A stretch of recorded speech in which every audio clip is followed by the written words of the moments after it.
Hai, apa khabar semua? Dalam video kali ini saya nak kongsikan secara ringkas cara kita nak sambungkan Gemini Jam dengan notebook LM.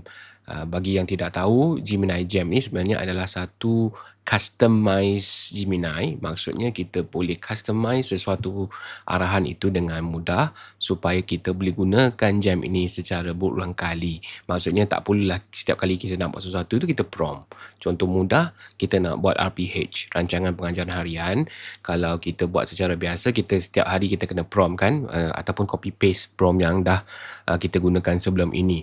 Tapi dengan adanya Jam, kita boleh set siap-siap dalam Jam ini arahan yang kita nak mengikut kehendak kita dan Gemini akan buatkan secara automatik.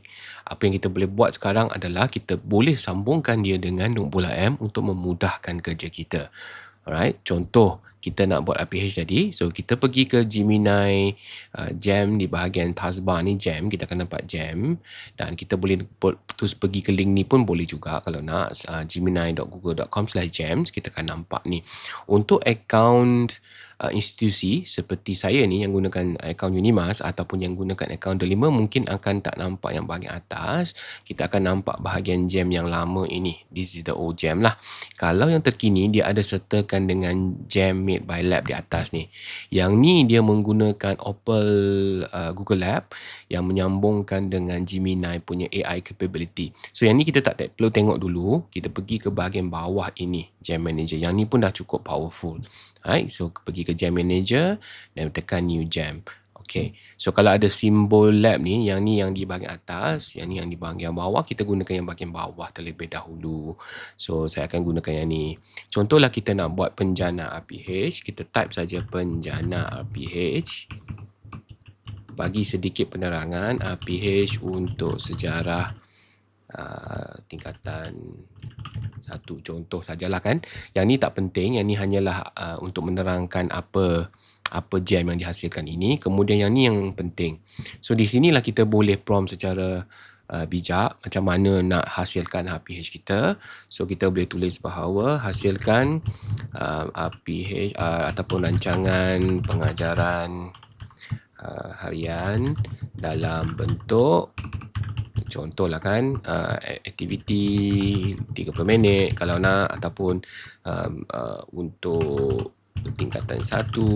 So kita boleh tulis dah dulu. Dan yang paling saya suka adalah bahagian butang ni. Kita letak saja apa yang kita nak, tekan butang ini. Dan Gemini Jam ni akan tolong kita hasilkan arahan dengan lebih jelas lah. Tak perlu kita nak prompt tempat lain. Nampak? So kita baca dia punya prompt yang bagi tu. Kalau okey, kita teruskan. Kalau tak okey, kita edit. Kita edit saja. Kemudian yang paling penting sekali adalah knowledge ni. Kalau kita gunakan bahagian ni, Gemini akan ikut suka hati dia lah. Dia pergi cari bahan-bahan di luar sana. Di Google ke apa semua tu. Kita tak nak. Kita nak dia rujuk apa yang kita bagi sahaja. Yang ni lah di mana kita boleh sambungkan bahagian knowledge ni dengan notebook LM. Tekan saja notebook LM dan kita boleh cari bahan-bahan kita yang di notebook. Kena akaun yang sama lah. Kalau saya sign in ke akaun ini, dia akan cari ke akaun yang sama. So pastikan anda letak bahan yang sama tu dalam akaun yang sama, akaun Google yang sama di notebook LM. Contoh saya pilih yang ni lah kan. Contoh saya pilih module 4, add. Okay. Kalau nak tambah lagi notebook pun boleh. Multiple notebook boleh.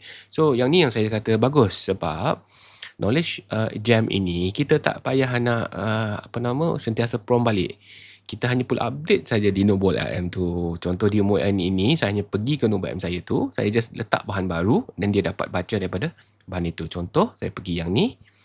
Saya hanya perlu tambah saja bahan di sini, maka di Jam tadi dia dapat baca dengan jelas apa yang saya nak gunakan. Siap saja, tekan save. Okay, tekan save dulu. Nampak dah siap, start check. So Jam ini akan keluar di bahagian Jam kita, di bahagian bawah ini, senar ini. Kalau nak pin, boleh pin kan, dia akan keluar di sini. Okay, pin di sini. So contoh di sini, ni contoh sajalah, saya tak ada bahan tingkatan 1. Saya kata jana 1 RPH. Okay, untuk hari ini, contohlah. So saya tak perlu prompt pelik-pelik. So dia akan turun jana berdasarkan knowledge file yang ada dalam nombor LM. Tapi sebab nombor LM saya yang link tadi tu tak ada kaitan sangat dengan sejarah, maka dia kena tapis sikit lah apa yang saya nak. Okay, so nampak dia tengah hasil ni. So custom Jam sangat berguna sebab kita boleh buat apa yang kita nak. Buat apa saja untuk buat aktiviti, buat soalan, nak nampak dia akan tanya soalan dulu. Kita jawab, lepas tu dia akan hasilkan. Boleh ya? So selamat mencuba. Yang penting di sini adalah dengan adanya Nuvolt AM dengan Gemini Jam, kita tidak perlu risau sangat tentang dia lari daripada bahan yang kita nak. So pastikan di Nuvolt AM itu kita letak bahan-bahan yang memang kita nak guna, kan? Bukan daripada sumber yang tidak sahih ataupun belum disemak di luar sana. Baik, selamat mencuba.